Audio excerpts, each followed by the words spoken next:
Hello friend, स्वागत है आपका एबीआई आकाश इंस्टीट्यूट में। मैं आकाश कुमार आपका दोस्त बहुत बहुत स्वागत करता हूं। जैसा कि आपको पता होगा, ग्रुप डी और जीडी का प्रैक्टिस सेट यहाँ चलाया जा रहा है डेली 20 क्वेश्चन का। आइए बिना टाइम गंवाए चलते हैं नेक्स्ट क्वेश्चन पर। यहाँ नेक्स्ट टेस्ट देखते हैं। आज क्वेश्चन है, दो समरूप त्रिभुजों का क्षेत्रफल क्रमशः 360 सेंटीमीटर स्क्वायर और 250 सेंटीमीटर स्क्वायर है। यदि पहले त्रिभुज की भुजा 8 सेंटीमीटर है तो त्रिभुज की दूसरी भुजा ज्ञात करें। दूसरे त्रिभुज की भुजा ज्ञात करें। आइए, त्रिभुज का क्षेत्रफल फर्स्ट मान लेंगे, फर्स्ट त्रिभुज क्षेत्रफल बटा त्रिभुज का क्षेत्रफल इजिकल टू क्या होता है? भुजा स्क्वायर होता है, भुजा स्क्वायर बटा, और इसको नहीं मालूम है तो मान लेते हैं एक्स का स्क्वायर। ठीक है, क्योंकि दूसरा भुजा निकालना है। मान लेंगे ये x1 और इसको x2। ये क्षेत्रफल 1 मान लेंगे, इसको 2 मान लेंगे। ठीक है, त्रिभुज का क्षेत्रफल पहला वाला बटा त्रिभुज क्षेत्रफल दूसरा वाला इक्वल टू क्या होता है? एक्स स्क्वायर, अर्थात भुजा स्क्वायर पहला वाला और दूसरा भुजा स्क्वायर।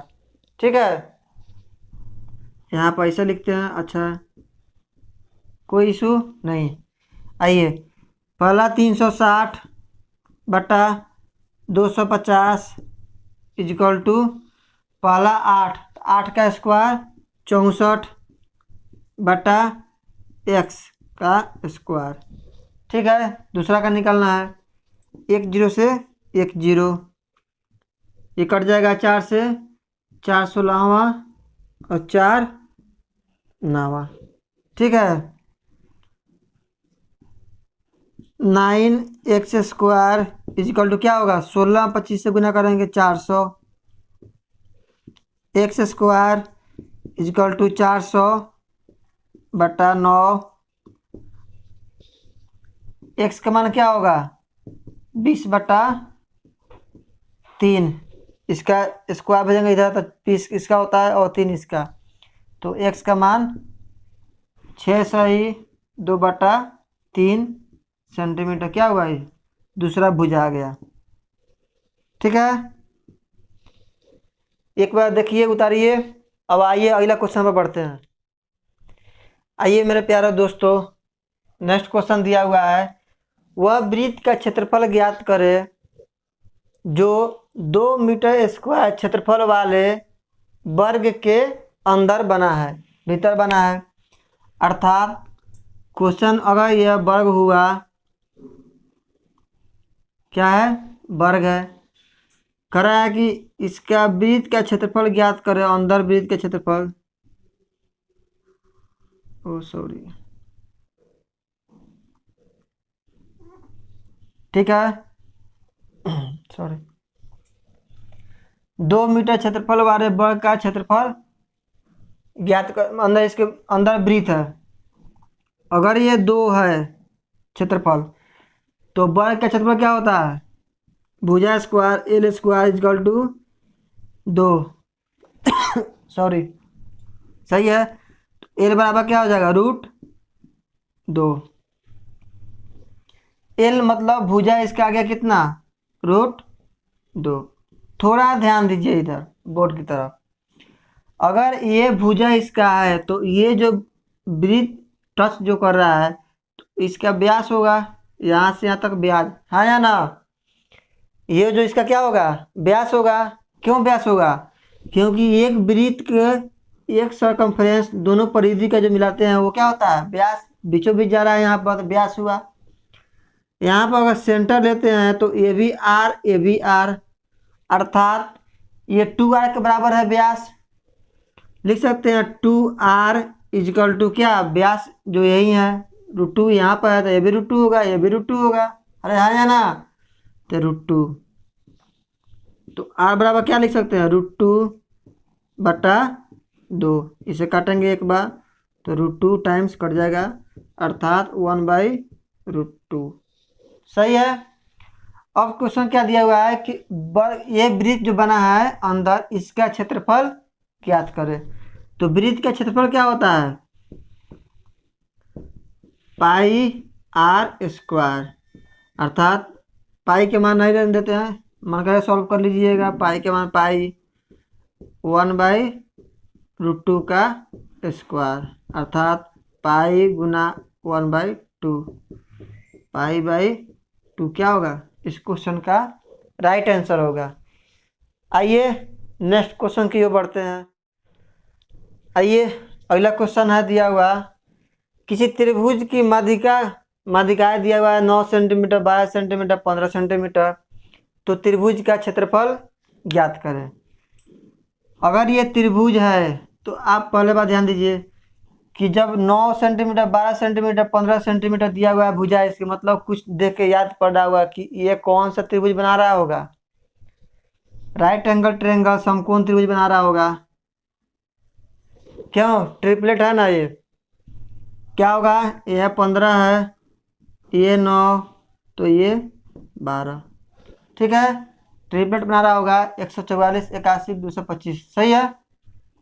आइए माध्यिका से बने त्रिभुज का क्षेत्रफल बताइए।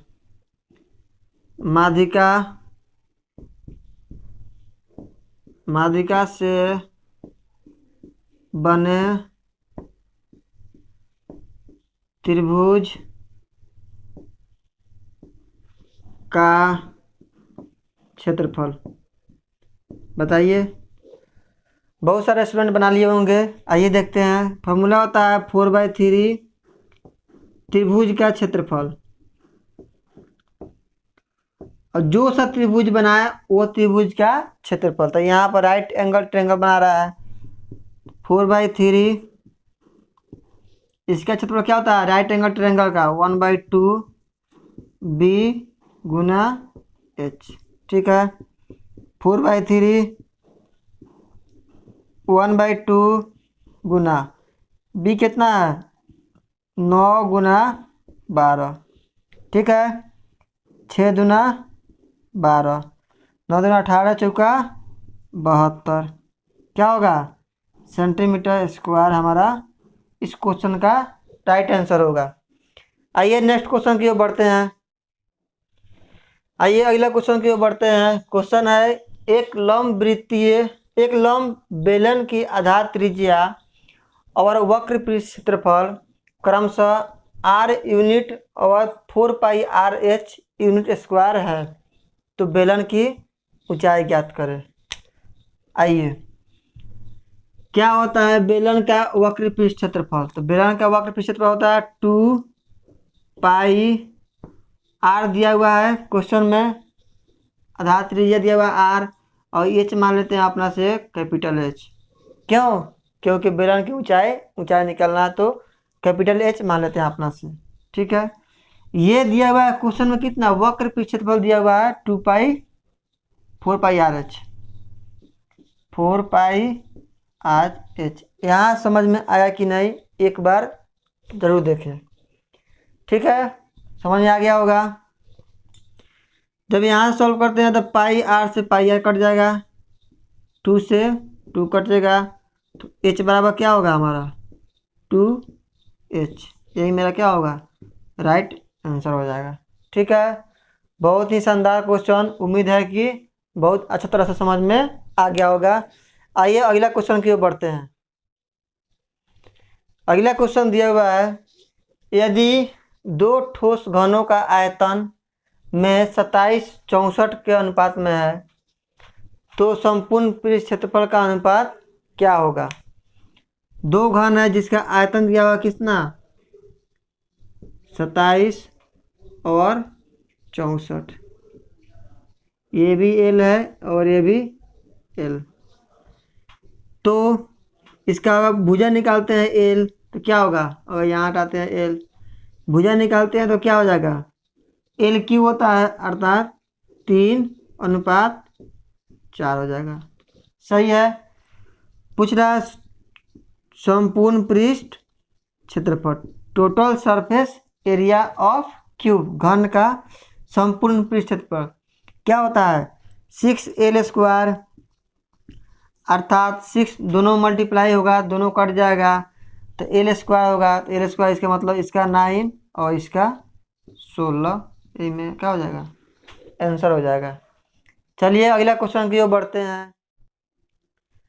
आइए अगला क्वेश्चन दिया हुआ है, एक समबाहु त्रिभुज की लंबाई जिसकी 8 सेंटीमीटर है, त्रिकोण के अंतःवृत्त और परिवृत्त के मध्य स्थित क्षेत्र का क्षेत्रफल ज्ञात करना। आइए, ये हो गया समबाहु त्रिभुज जिसकी तीनों भुजा आपस में बराबर हो, ये भी 8 हो जाएगा, ये भी 8, ये भी 8, सही है। इसमें एक वृत्त बनाया गया जिसकी क्या होता है, वृत्त छोटा वृत्त हुआ जिसका त्रिज्या क्या होगा, अगर मानते हैं तो r।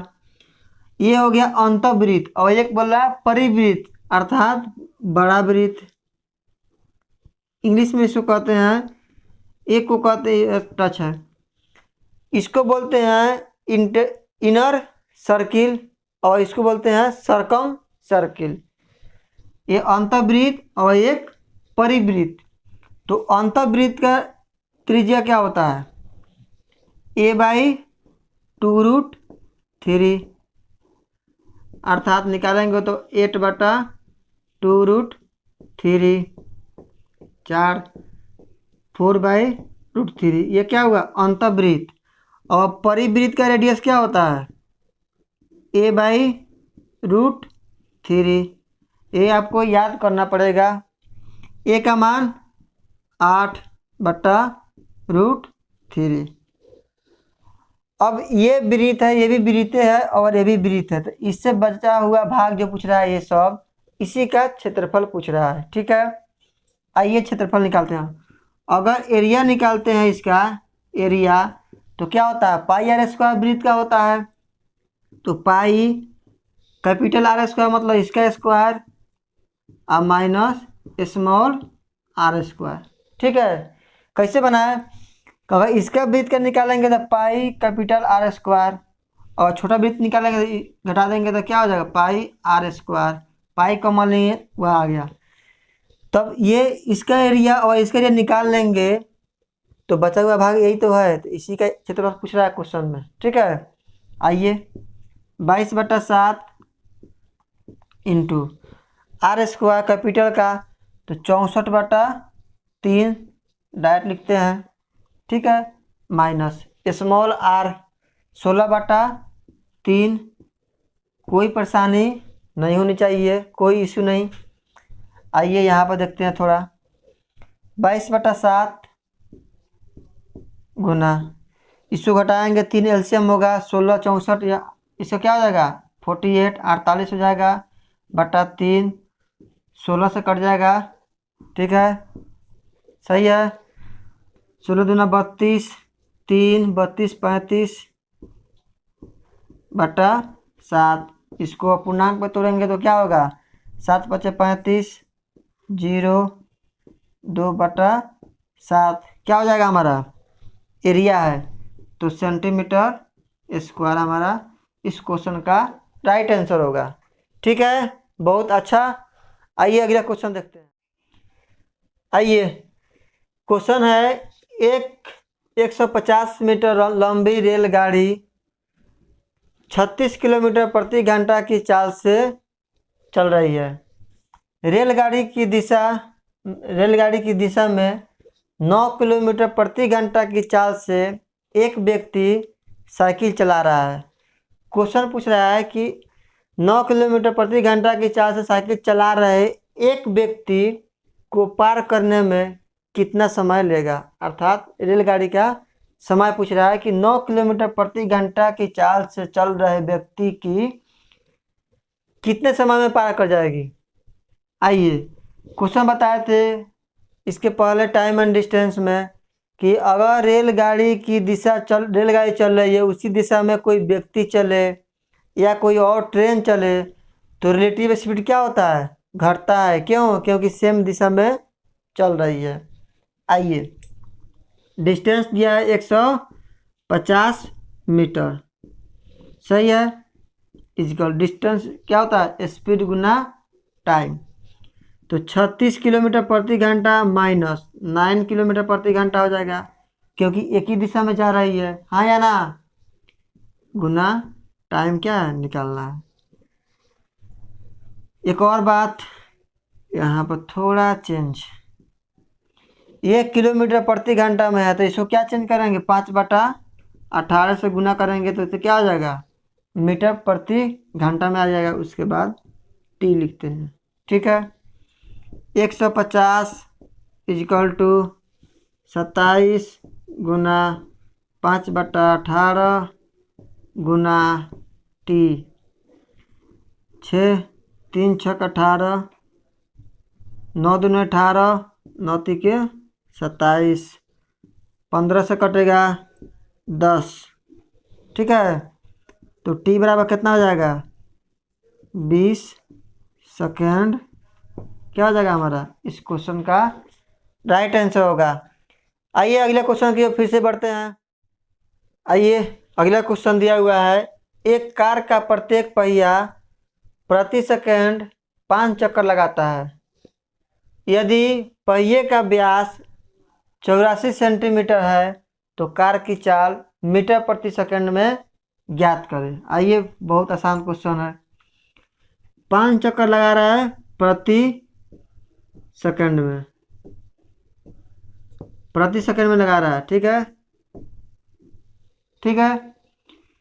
अगर इसका व्यास डी दिया हुआ है कितना, 84 सेंटीमीटर, तो आर निकालेंगे तो क्या हो जाएगा, 42 सेंटीमीटर, ठीक है।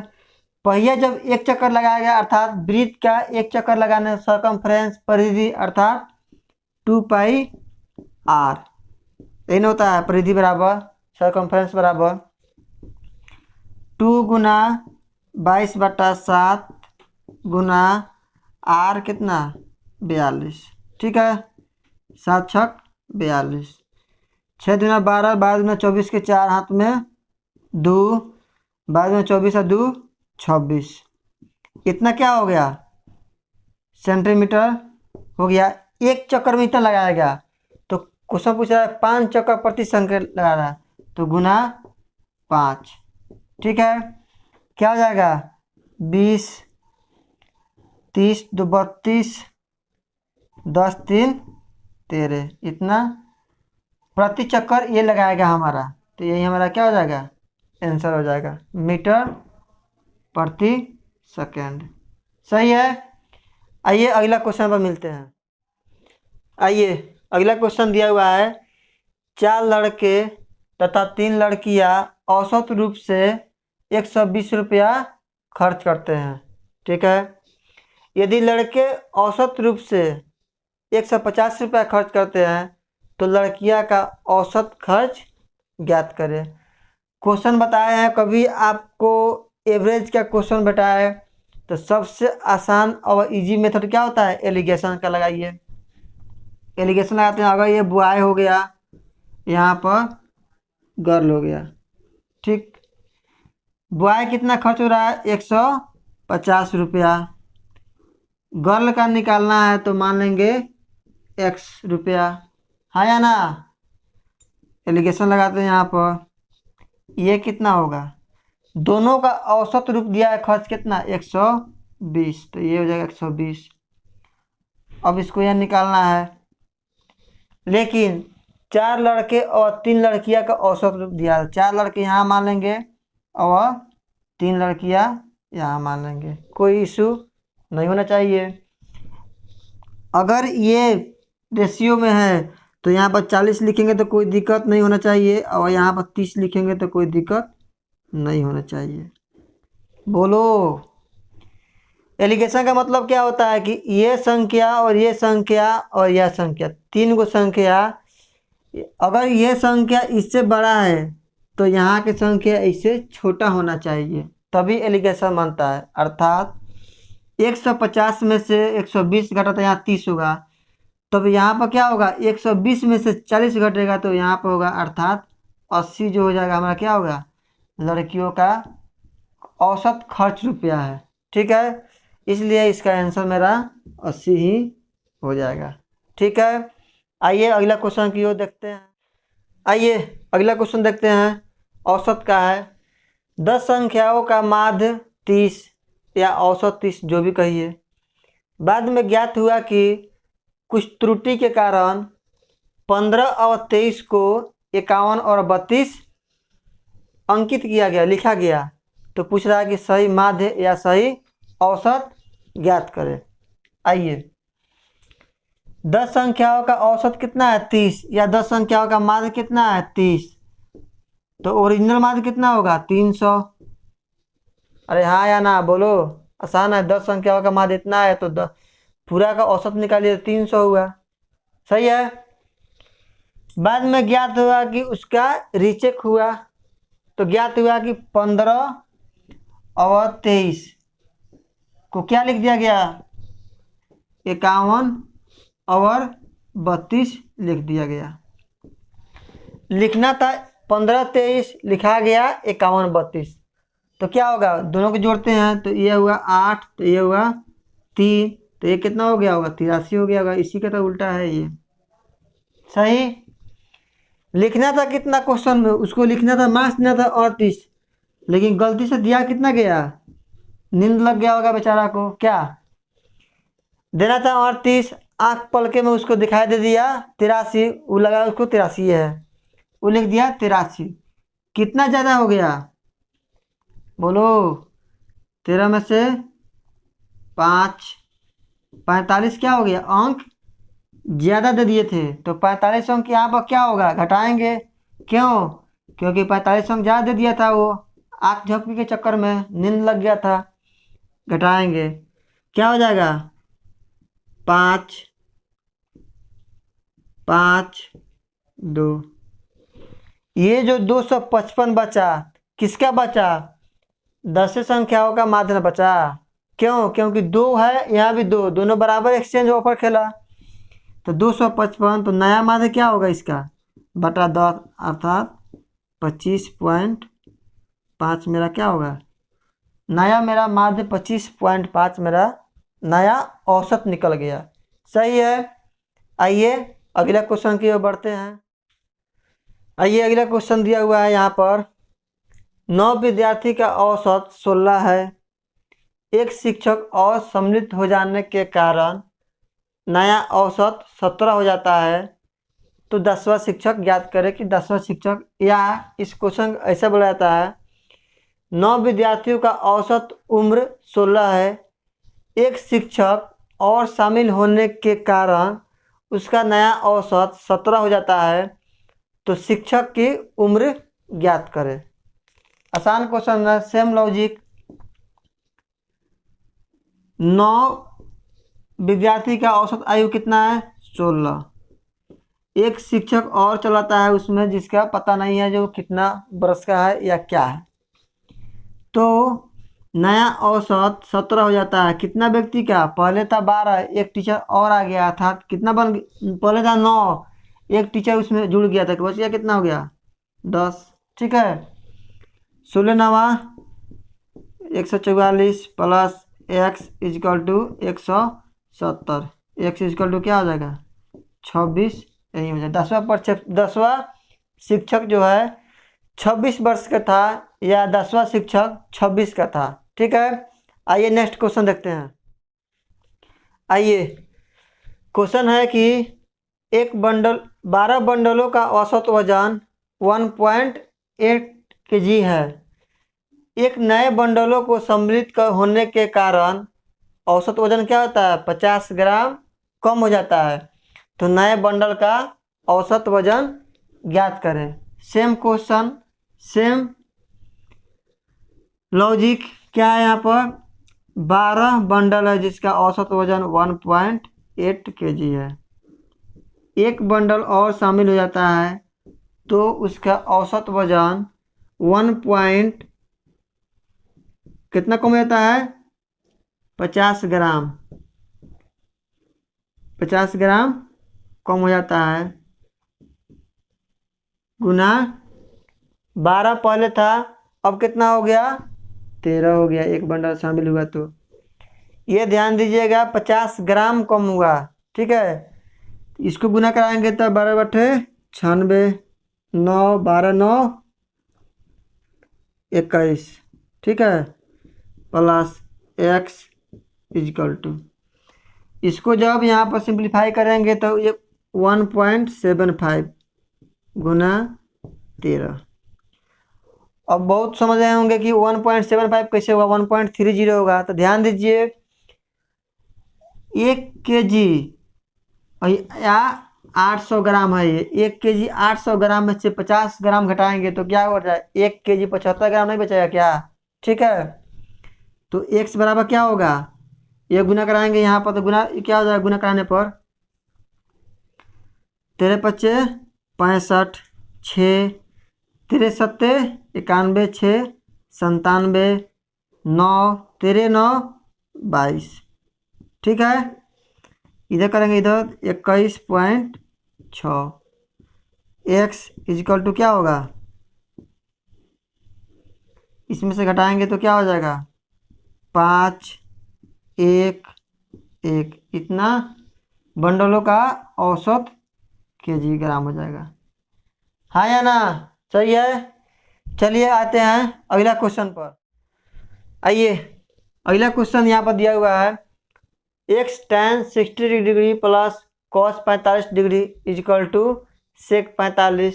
तो एक्स स्क्वायर प्लस 1 का मान निकालना है। मान रखना है, कोई इसमें इशू नहीं है। एक्स इंटू tan 60 डिग्री का मान क्या होता है, √3, यही होता है ना। कॉस 45 1/√2 इजकल टू सेक 45 √2, सही है। √3 एक्स इजकल टू √2 माइनस 1/√2, इसको सॉल्व करेंगे तो 1/√2, सही है। एक्स का मान क्या होगा 1/√2 गुना √3, 1/√6, सही है। स्क्वायरिंग करेंगे इसको, एक्स स्क्वायर इजकल टू 1/6, सही है। मान किसका निकालना है, एक्स स्क्वायर प्लस 1। तो मान निकालते हैं यहाँ पर एक्स स्क्वायर प्लस 1 अर्थात 1/6 प्लस 1 इजकल टू 7/6। यही मेरा क्या हो जाएगा, ये 7 है, आंसर हो जाएगा। ठीक है, आइए अगला क्वेश्चन। अगला क्वेश्चन यहाँ पर दिया हुआ है sec 4x minus 50 equal to cosec 50 minus X. तो हम बताए थे sec A equal to cosec क्या हो जाएगा, अगर बी हो, अगर दोनों का जो 90 डिग्री होगा तभी ये कंडीशन फॉलो करता है। अर्थात दोनों एंगल क्या होता है 4x minus 50 plus 50 minus X equal to 90 degree, बताए थे ना। साइन ए बराबर कॉस बी तभी हो संभव है जब दोनों का मान ए प्लस बी का मान 90 डिग्री होता है। बताया था कि नहीं, बताए होंगे जरूर। 50 से यहाँ 50 कटा, 3x equal to 90, X equal to 30 degree. तो tan 30 डिग्री का मान क्या होगा 1/√3, इसका आंसर यही होगा। ठीक है, यहाँ पर एक और क्वेश्चन है, देख लीजिए, यही लग ले इसका क्वेश्चन। एक नेक्स्ट क्वेश्चन इसमें है त्रिकोणमिति का, बहुत आसान क्वेश्चन है। क्वेश्चन नंबर दिया हुआ है, क्वेश्चन है यहाँ पर sec square theta plus tan square theta equal to √3। मान निकालना है sec 4 theta minus tan 4 theta equal to what. देखिए कितना प्यारा क्वेश्चन, कितना आसान क्वेश्चन, थोड़ा लॉजिक लगाइए क्वेश्चन पाइए। यहाँ पर दिया हुआ है सेक, इसको हम क्या लिख सकते हैं, दिया है sec square theta plus tan square theta बराबर √3। इसको पहले हम क्या लिखेंगे, यहाँ पर लिख सकते हैं sec square theta minus tan square theta into sec square theta plus tan square theta. लिख सकते हैं A square minus B square बराबर A minus B A plus B. ध्यान दीजिए sec square theta minus tan square theta बराबर क्या होता है 1। ठीक है, इसका मान यहाँ पर दिया हुआ है तो ये हो जाएगा √3। गुना कराएंगे √3, क्या होगा रहा हमारा राइट आंसर होगा। आइए अगला क्वेश्चन की ओर फिर से बढ़ते हैं। आइए क्वेश्चन दिया हुआ है एक वॉशिंग मशीन पर 30% छूट पर बेची जाती है। इधर देखिए, इधर यदि कोई व्यक्ति इसे 6580 रुपये में खरीदता है तो सूची मूल्य ज्ञात करें। 30% का फ्रैक्शन क्या होता है, एक 3/10। यहाँ पर लेते हैं SP और यहाँ पर लेते हैं MP। आपको पता होगा कि सूची मूल्य क्या होता है, मार्क प्राइस भी होता है।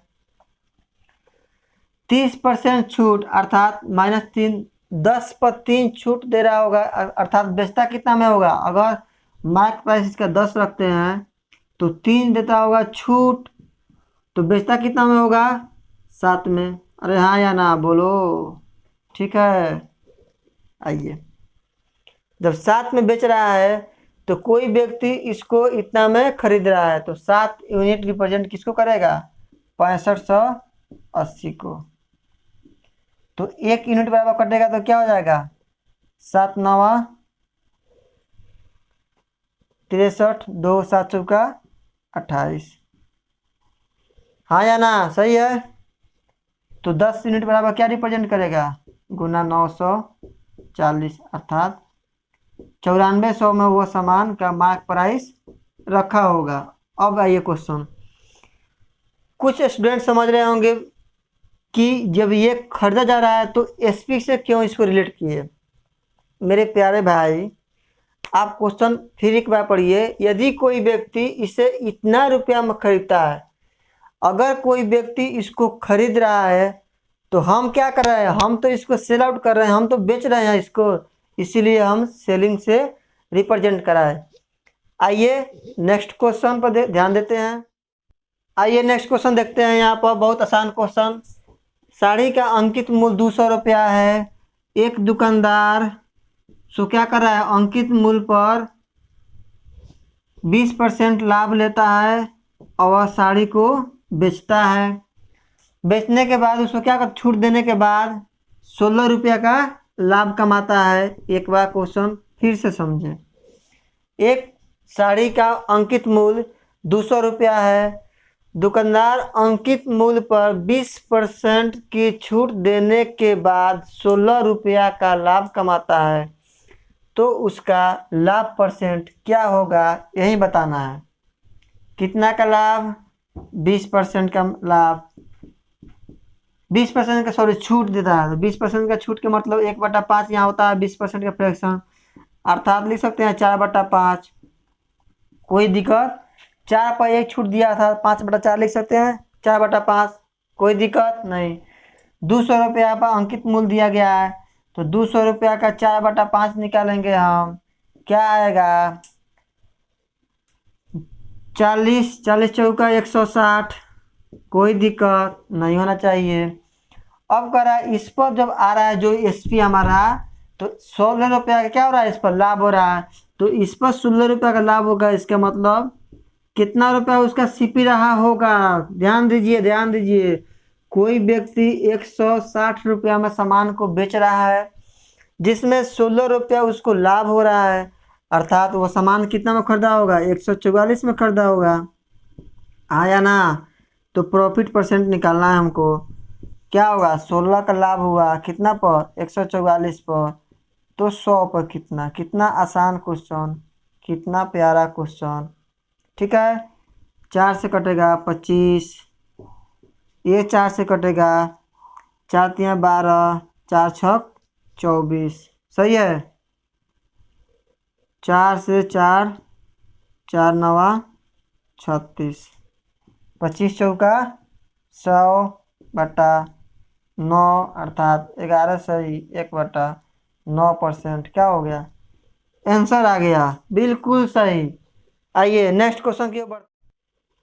आइए मेरे प्यारे दोस्तों, अगला क्वेश्चन देखते हैं, बहुत आसान, बहुत अच्छा कंसेप्ट के साथ देखेंगे इसको।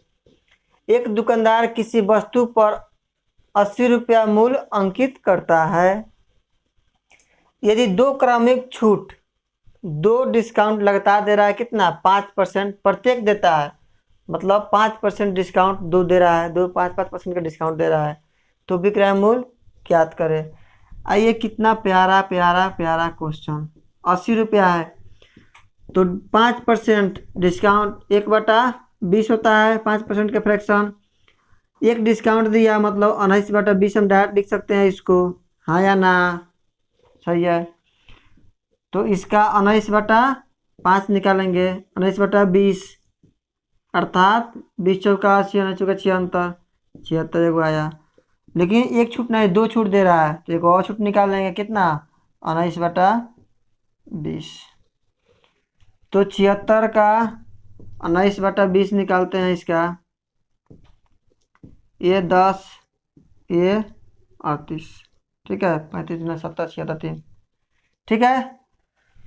तो 19 में 38 8 से गुना करते हैं, गुना कराएंगे 19 2 52 15 19 3 57 15 72 बटा 10 अर्थात 72.2। तो क्या होगा यहाँ 72.2। यही हमारा 5% का 2 क्रमिक छूट दिया गया, तो ये हमारा क्या हो जाएगा एसपी, नया एसपी यही बन जाएगा मेरा, तो वही मेरा आंसर हो गया। एक बार लिखिए, फिर से समझिए और आगे की ओर बढ़िए। आइए नेक्स्ट क्वेश्चन देखते हैं, बहुत आसान क्वेश्चन अलजेब्रा का। x बराबर 222, y बराबर 223, z बराबर 225, X cube plus Y cube plus Z cube minus 3xyz का मान निकालना है। इसका मान निकालने से पहले plus X plus Y plus Z का मान देख लेते हैं, क्योंकि इसका फार्मूला होता है, क्या होता है फार्मूला, और लिखते हैं formula X cube plus Y cube plus Z cube minus 3xyz। इसका 2 फार्मूला होता है, एक फार्मूला होता है x plus Y plus Z into X square plus Y square plus Z square minus X Y minus Y Z minus Z X, एक वो formula होता है। एक फार्मूला ये होता है x plus Y plus z 1/2 into क्या x minus y का whole square plus Y minus z का whole square plus Z minus x का होल स्क्वायर। इसीलिए फार्मूला आप याद रखिए, जब फार्मूला जहाँ का है वहीं यूज कीजिए, आसानी से बन जाएगा। जब X plus Y plus Z जोड़ेंगे तो 222 3 666 1 67 3 70 670 हो जाएगा यहाँ पर, गुना 1/2। इसको जब होल स्क्वायर तोड़ेंगे तो x माइनस वाई अर्थात -1 का square plus Y minus Z अर्थात -2 का square plus Z minus X, 225 में से इतना घटाएंगे तो 3 का स्क्वायर। सही है, कोई दिक्कत नहीं है।